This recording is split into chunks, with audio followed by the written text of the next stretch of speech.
Team Jackson, what's happening? So I was just sitting here thinking, man, like on my Self-Crown live chats almost every week, somebody asked a question about why is it so hard to let somebody go? It's typically women asking, why is it so hard to let their ex-man, their ex-husband, boyfriend go, even though he was this and he was that was too bad for her to continue being with. And then they usually follow with something like, well, D, am I not loving myself enough? I thought I knew my worth. What do I need to do to know my worth even more? Let's just deal with that.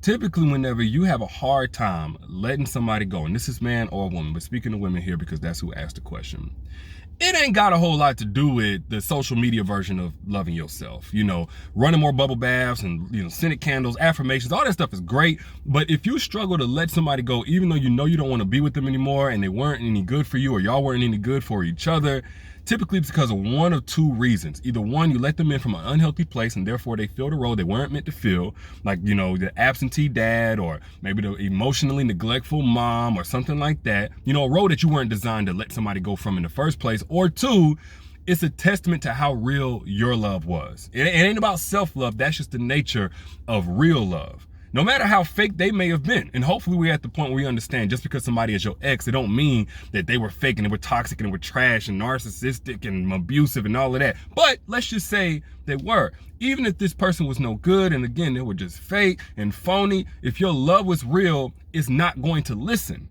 Real love don't listen. It don't slow down whenever you fall in love with somebody and you want it to slow down. It don't listen. And it don't turn off for somebody that you know that you don't want to be with anymore.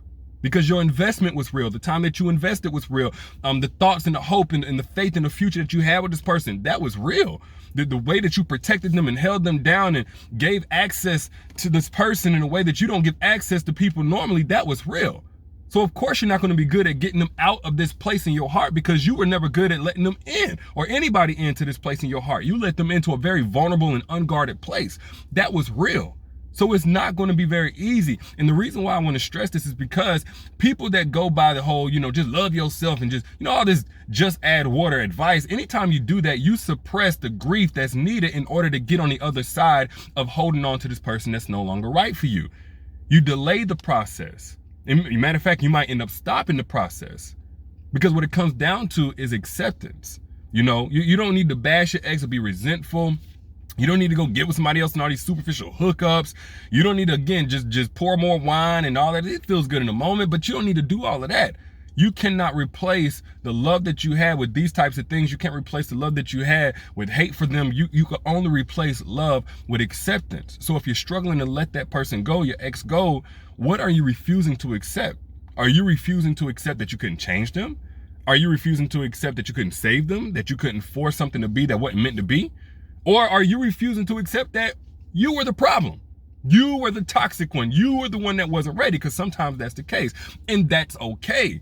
Because once you identify that thing and you start to accept what it is that you need to accept for you, now you give new meaning to those experiences that you can't change. And when you give new experiences to those painful experiences, new meaning to those experiences that you can't change, you make room for new experiences with someone else. This is an evolved approach. This isn't very typical. I actually talked about this in my free masterclass, The Secrets to Making an Evolved Man Crave You, because a lot of women would try to create new experiences by going and getting somebody new. I'm just going to get somebody that deserves me. I'm going to get somebody that really, deserves to be in my life. Well, guess what? You also have to fix some things in you. You have to create some new things in you as well.